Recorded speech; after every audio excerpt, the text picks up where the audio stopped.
What is going on, ladies and gentlemen? Welcome back to the channel. I hope everyone is healthy and well today on this beautiful day. Thank you so much for joining me. The support truly means the world.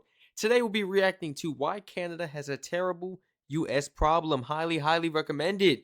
Thank you so much, everyone. The original video link will be down below in the description. Here we go, man.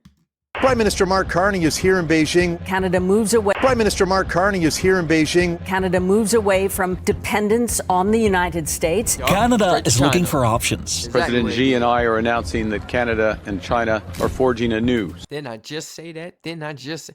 Yup. And it's going to be for the EU as well. Hey, the UK might start messing with China.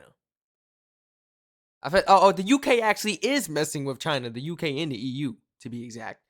They actually have been trying to strengthen their relationship and partnership and go further with it, considering the toxicity between the US. Yeah. Oh my goodness. For options. President Xi and I are announcing that Canada and China are forging a new strategic partnership. It turns out that if you rig your entire economy to serve a single market, that country's government holds tremendous. Wait, because not for nothing, we done pissed China off too. Man, they got tariffs slapped on them as well. We done pissed China off as well. Then we've been doing business for oh my gosh. We've been doing business for so long with China. Leverage. These are Canadian exports. The biggest are energy, minerals, and motor vehicles and parts. They support 1 in 5 Canadian jobs and make up 1/3 of the Canadian economy. And of these 3 main export categories, most of it is destined for the United States. And what would you expect? It is without a doubt Canada's main economic advantage that they have easy access to US markets. But this becomes a vulnerability when Washington's focus turns inwards. They'll be met with the exact same tariff unless they drop it. What the? Wait a minute. Oh, I have to watch my language. I've been trying to, Since focus turns inwards. Lessen the slip-ups, should I say. They'll be Trump threatens Canada with 100% tariffs if it makes a deal. with China, I mean. What? This can't be real. This is real? Right? This isn't real, right? This isn't real, right? I said, well, I mean, wait. Canada already made the deal with China. It's too late. Everybody making the deal with China. If you go push the button on Canada, push it with everybody else that's supporting China as well. China don't like us either no more. So what? Yeah, we got China against us.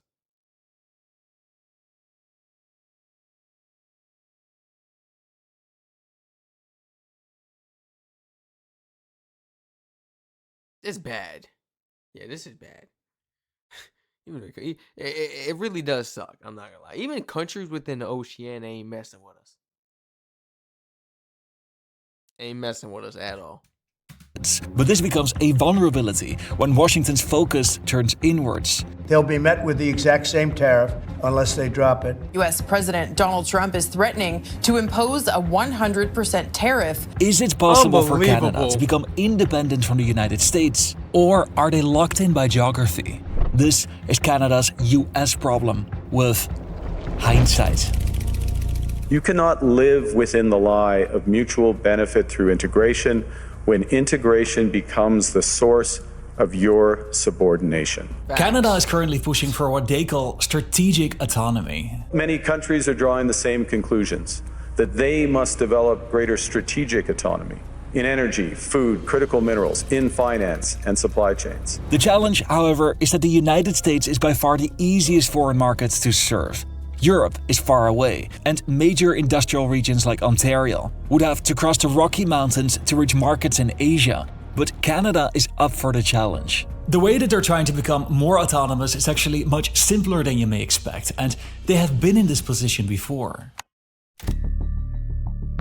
In the late 1700s, 13 colonies in North America were fighting against British rule, and they were gaining the upper hand. But in these colonies, there lived many tens of thousands of people who had remained loyal to the British crown. And when the United States gained independence, many of them migrated north. The most popular destination was Quebec, a British province. Because they were staying loyal. They said, well, we out of here and we're going to continue to be loyal. and they brought with them a conviction that they were distinctly not American. But the young republic down south was ambitious. They purchased Louisiana, they acquired Florida, and they annexed Texas. They were quickly becoming the fastest growing country in the world, and not just geographically. Their economy was growing remarkably fast, and much faster than Canada's.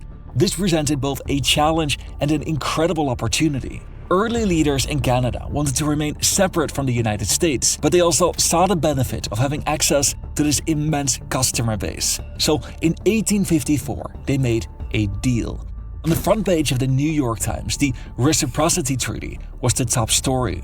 This deal was between the United States and the province of Canada, as well as New Brunswick and Nova Scotia, and it facilitated business between these places. In the following years, Canadian industries like fisheries. Hey, some people might question, why would the US even think about doing business with Canada, knowing how small they were, you know? The United States was building so quickly at such a tremendous rate. Well, the answer is everybody wants some money, you know? Everybody wants some money. So regardless if the US knew Canada hated them, they just wanted to work with them for business, we both gonna make some money, right? All right then. Listen, we don't gotta like each other. Let's make some money. And it's crazy to see how our relationship began to strengthen. We became more family, you know? Strong, reliable partners. And now we're back to square one. Business, don't like each other. Crazy. Timber, and agriculture were completely restructured to produce for export to the United States. This was a hugely profitable endeavor until a decade later, US Congress unexpectedly voted against renewing the treaty. This meant that overnight, all Canadian exports to the United States faced steep tariffs. The next year, they confederated as the Dominion of Canada, or simply Canada, and while this had many reasons, it was partly influenced by a desire to reduce dependence on the United States. And this started a pattern. First, Canada increases its dependency, then its vulnerability is exposed, and then they search for more autonomy. And this pattern would repeat in the late 19th century. Industrialization in the United States took off. And around this time, Canada already had most of its modern borders, and its economy had developed in large part to serve US demand. Farmers in southern Ontario were much closer to Buffalo, Detroit, or Chicago than they were to Montreal or Halifax. Timber from Quebec could float down rivers to New York State, and wheat from the prairies was more easily shipped to Minneapolis than to eastern Canada. Canada's geography was simply better suited to serve US demand than it was to serve its own domestic markets, and they were treating the US quite unfairly. They imposed steep tariffs on US imports, and when McKinley was elected to the White House, he retaliated. And in the decades leading up to World War II, they had again fused their economies like never before. Before the war, a third of Canadian exports went to the United States, but from the 1950s and onwards, this increased to 2/3 until Nixon came to power. He abruptly imposed a 10% surcharge on all imports, which overnight made Canadian products much less competitive. Increased dependence led to vulnerability, and this led to a search for autonomy, which at this time meant getting better trade deals. And this historical cycle is now continuing under Trump. Canada, what they've done to our dairy farm workers is a disgrace. They charge 5 times what we charge for tariffs. And I believe in the word reciprocal. You're going to charge 5 times, we're going to charge 5 times. Access to the US market is Canada's main economic advantage. Do we need to fact check that? Do we even need to fact check that? But when US politics turn inward, it becomes a vulnerability. So let's now focus on how this historical trend is currently playing out. And I want to work towards how Canada can actually become more autonomous. But first, I'm gonna go on a quick holiday with my family. Where I actually work there. Descriptions often come with the name of code hack data. Economies Canadians live within the United States are. The economies of Canada and the United States are deeply intertwined. 2 out of every 3 Canadians live within 100 kilometers of the border. Tens of thousands cross the border each day to go shopping or to go to work. The Yup. US is still Canada's biggest export. Like, bro, we had people just crossing the border, paying and everything, specifically, just simply because of the fact that, hey, they like our beer better. Maybe they didn't have good beer on their side, or maybe they like this certain soda or this drink or this food from this place, you know, or they just simply wanted to support. Because we see that they have no issue getting whatever they was crossing for before. They have no issue getting that now. They're perfectly fine. They're not being hurt in any type of way. Day to go shopping or to go to work. The US is still Canada's biggest export market. Well, over 70% of exports last year went to the United States, and that was a historic low. As well as 60% of all goods that Canada imported came from the United States.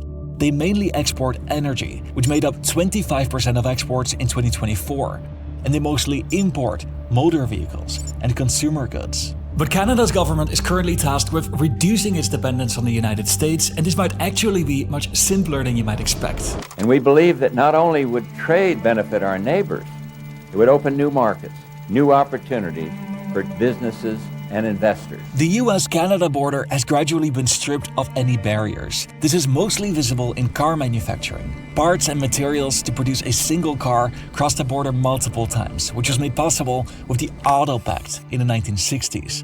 This created a single cross-border system that was later rolled out with NAFTA, which facilitated cross-border trade even more. One of my proudest moments as President of the United States. And then there's oil and gas.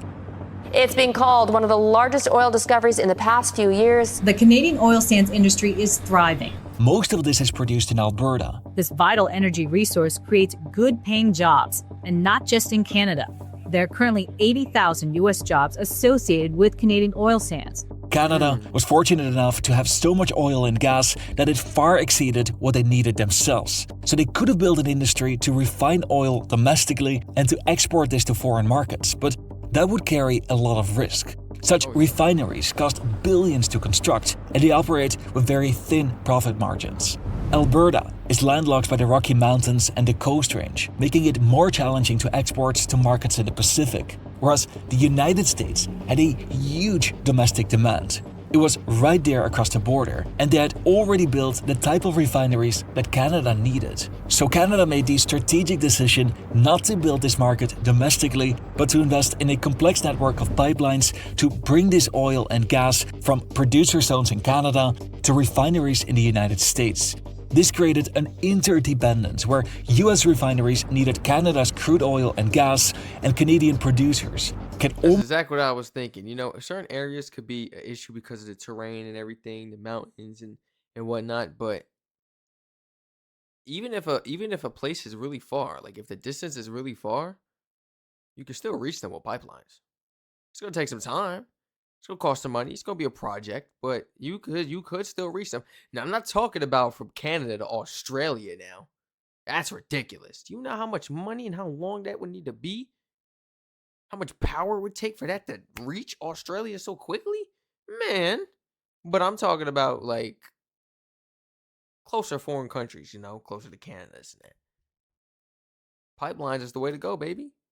We can't go over it, around it, we go under it. Almost only export to the United States. In the 21st century, crude oil production steadily increased, and this was primarily because Canada started producing fields with a very heavy, tar-like oil that the United States now eagerly needed. They had begun to run out of this type of oil themselves, and the Canadian Tar-like oil? Is that different from regular oil? Or is this oil more pure, should I say? More premium?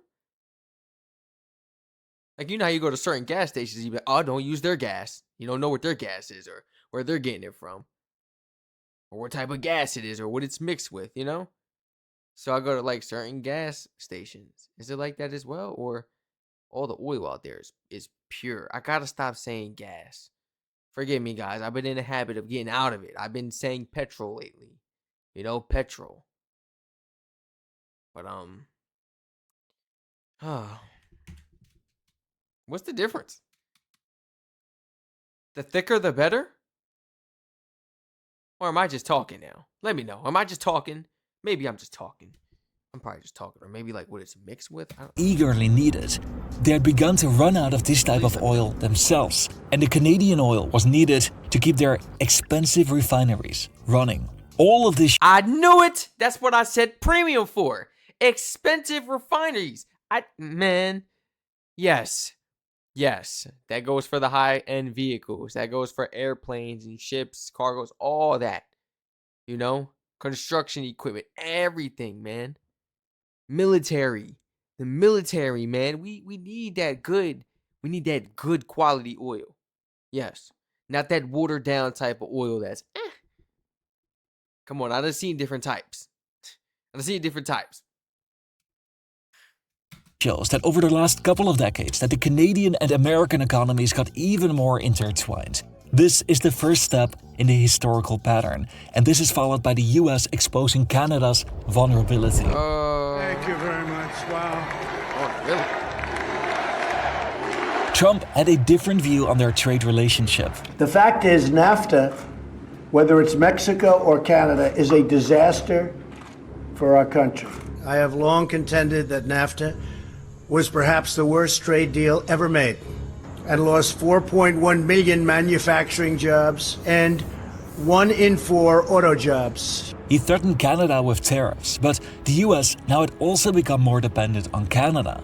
In San Antonio, nearly half of all exports is destined for the Canadian market. In Detroit, nearly 40%. And in Pittsburgh, the second largest city of a major swing state, 25% of exports serve Canadian demand. Trump had leverage, but he refrained from using this too aggressively. It's my great honor to announce that we have Pittsburgh, PA, huh?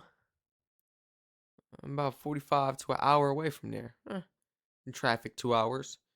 It's in the middle of nowhere, honestly. And I'm like, where do they get their energy or power? Where do they get these certain things from? Because it definitely ain't from Jersey. It definitely ain't from the city. Philadelphia, Philly, it ain't from the city. I'm like, where? And I'm like, upstate New York? No. It's Canada. It's Canada. It's always going to be Canada. New York City is ran by Canada, literally. Let Canada pull the switch right now. New York City will be pitch black in a heartbeat. We'll be cooked. But he refrained from using this too aggressively. It's my great honor to announce that we have successfully completed negotiations on a brand new deal to terminate and replace NAFTA. His goal was to score a political win and to get a more favorable agreement in the process. But he didn't want to push too hard. The USMCA is the largest, most significant modern and balanced trade agreement in history.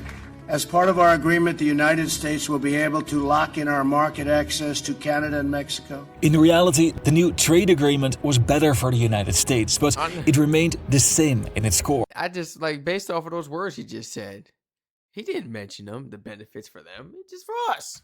And after this, Trump went after car manufacturing. Crushing news for assembly lines that stretch across the Canadian auto industry. What we're going to be doing is a 25% tariff on all cars that are not made in the United States. This made up 13% of total exports to the United States, making it Canada's most important export after energy exports. The US then radically increased production of shale oil. Alberta's economy is built on oil and gas. Barrel of Alberta crude to U.S. refineries for $10 in a world where the real price is over $50. This was a major disruption for the Canadian energy sector, but they had nowhere else to go. The pipelines that they had built were all directed to the United States. Hey, when she said oil and gas, forgive me if I sound stupid. You know, because you can put petrol in a car, which is actual oil, and it turns into gas when you drive. You know? Turns into gas. It's gasoline. That's the full term. Gasoline. So I guess it does make sense. But like, is she talking about gas like the gas we have on our stoves? Like if you have a gas stove, this or that, you know you have to call gas companies, pay your gas bill, this and that. Yeah, those are things you have to pay as well. Is that what she means? Like as far as when she said oil and gas? Basically like gas companies and stuff, like we get our gas from Canada as well? To use our stoves and stuff? Is that what that basically means? Please let me know, guys, in the comments if I'm understanding this correctly. else to go. The pipelines that they had built were all directed to the United States. The oil naturally flowed to refineries in the Midwest and the Gulf, and as long as the market is structured in a way that the United States buys most of the oil, they can pretty much set the price. Justin Trudeau is in Alberta to discuss the record low oil price of Canada's oil with politicians and industry stakeholders. But he didn't arrive to much fanfare. This vulnerability started new political rhetoric in Canada about increasing their autonomy. Crude by rail needs to happen sooner than later. We basically have only one customer for our energy resources. After targeting energy and cars, next was steel. Today, I'm defending America's national security by placing tariffs on foreign imports of steel and aluminum. Trump was This hitting is all Canada petty in stuff. We will forever need each other, though. All that is petty stuff. We can't do nothing. These cities and stuff do not run without Canada. We need that. In Canada, I mean, you guys get the business elsewhere, but you guys give us all the power and the resources and stuff you have. What we need. We are that biggest partner, you know? So you guys are going to benefit as well. You're going to get some money for your economy as well from us because we need you. Who else we going to get this power from, this energy? For New York City, all these major cities and, you know, states and stuff, we get our power from. Majority of the U.S., the whole U.S. to be exact. Like, what are we going to do? Who else has that much water to just be able to give us that power so easily? Because we need something to generate it, huh? And water generates that, electricity. And what better person than Canada? So we're always going to be in business. All the little tariffs and this and that and all petty, yo. That's petty stuff.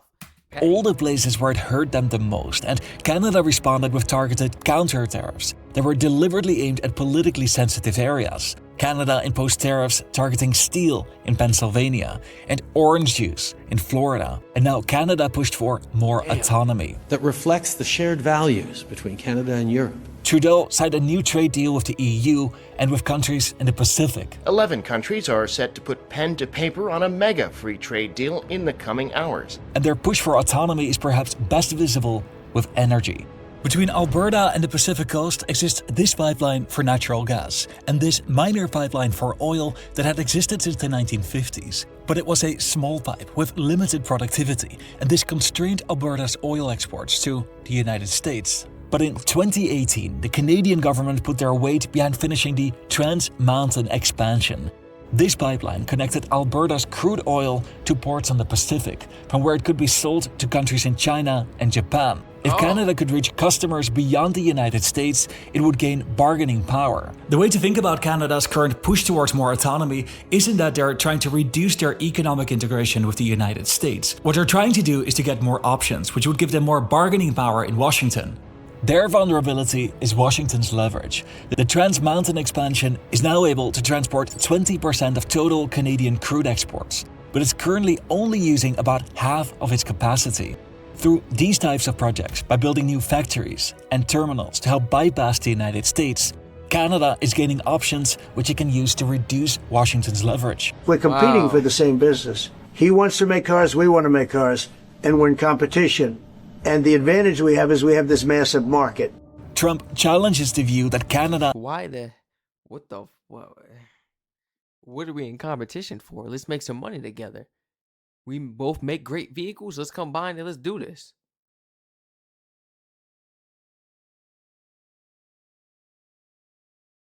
And the United States... I be about your bread, bro. Like, I'm about that bread. You know what I'm saying? Like, I'm all about the business, the loyalty. Let's make some money. You know what I'm saying?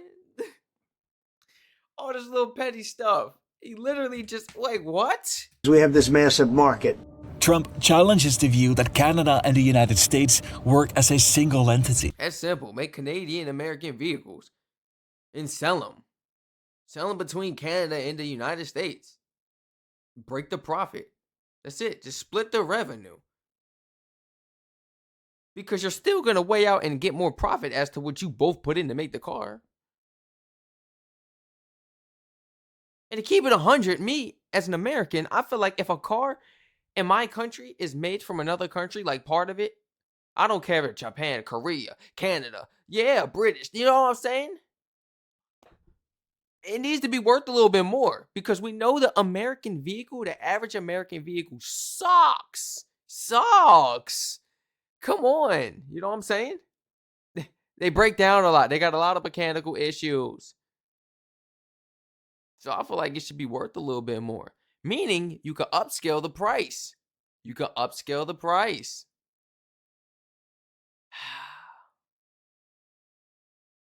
Now that's just me knowing the worth of Canada. I don't know if you guys, I don't know the worth of the US. You know, if you guys would feel the need to do such thing in your country, because yet again, I mean, America ain't really so special.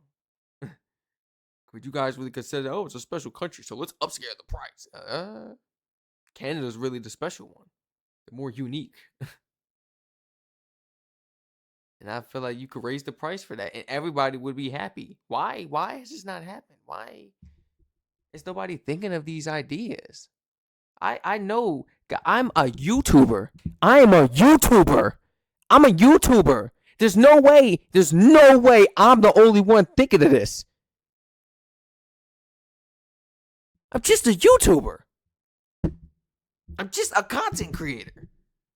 There's no way that nobody is thinking about such things that I be thinking about.